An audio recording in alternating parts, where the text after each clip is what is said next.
Oke, keterangan kemarin kami melakukan sidak atau investigasi terkait pelayanan administratif di Desa Telogo Ungu, ya, Duku Medang.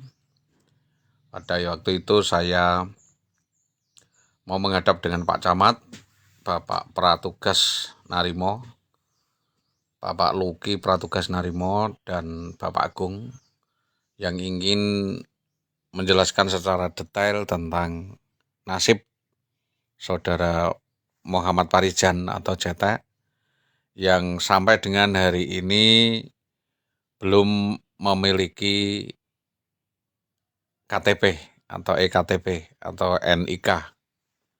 Maka dari itu saya pengen berkoordinasi dengan Bapak Camat, namun seolah-olah dihadang atau dihalang-halangi oleh Kades Telogorejo atas nama LS yang serta-merta marah-marah atau ngamuk mengatakan bahwa wartawan dianggap ngerusui desa atau dianggap ngerusui desa di Telogorejo, bahkan mengancam jika memviralkan kasus ini.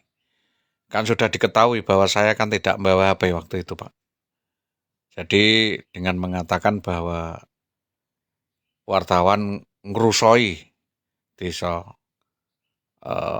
Telogorejo itu tadi dan sambil marah-marah dan merotok-merotok begitu, dan itu menunjukkan adalah lemahnya kontrol sosial dan lemahnya potensi pengawasan publik.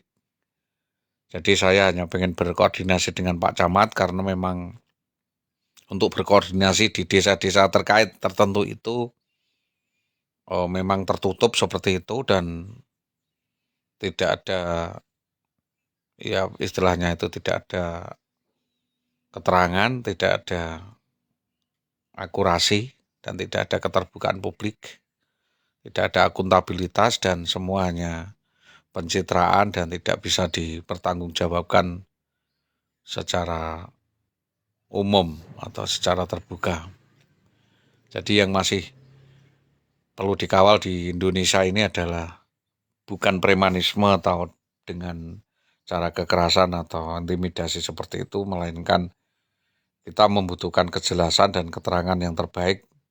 Sekiranya dapat bantuan-bantuan dari mana dan datanya dari mana, masa tidak ada datanya saja dapat bantuan, lalu sumber bantuannya dari mana, apakah dari kantong pribadi atau dari pemerintah. Nah ini kan kita membutuhkan data dan penelusuran lebih mendalam dan penyelesaian administratif KTP di Desa Telogorejo.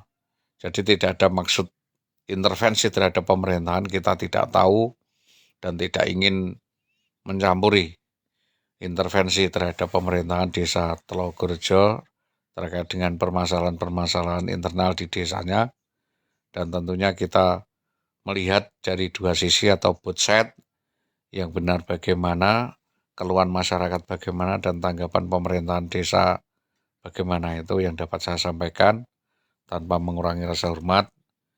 Saya merasa istilahnya Pak,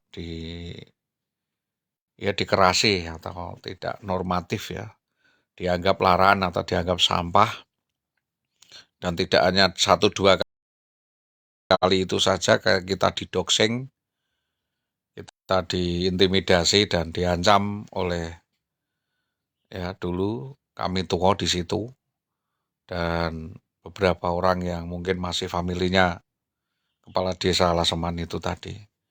Jadi saya menyayangkan sikap premanisme dan sikap arogan serta anarkis kepala desa Telogorejo yang melakukan doxing, yang menganggap wartawan adalah sampah, menganggap wartawan ngerusoi desanya dan sebagainya. Itu adalah suatu yang menyesatkan dan sangat tidak etis, tidak normatif, tidak menghormati profesi jurnalistik atau jurnalis. Itu yang dapat saya sampaikan kepada publik, kepada media, bahwa sulitnya mekanisme pelayanan desa Telogorejo memang sudah terbukti dan tidak adanya transparansi publik dan laporan terhadap pembangunan-pembangunan, dan itu tentunya menjadi indikasi adanya sesuatu yang perlu dipertanyakan dan harusnya ada jawaban terbuka dari pihak Pemdes maupun Kepala Desa Tlogerjo, tetapi ternyata malah justru kita dikerasi seperti itu. Ya, dapat saya sampaikan kepada teman lintas media tentang kondisi kami yang dilecehkan di Desa Tlogerjo, Njulu, Winong Kidul. Terima kasih.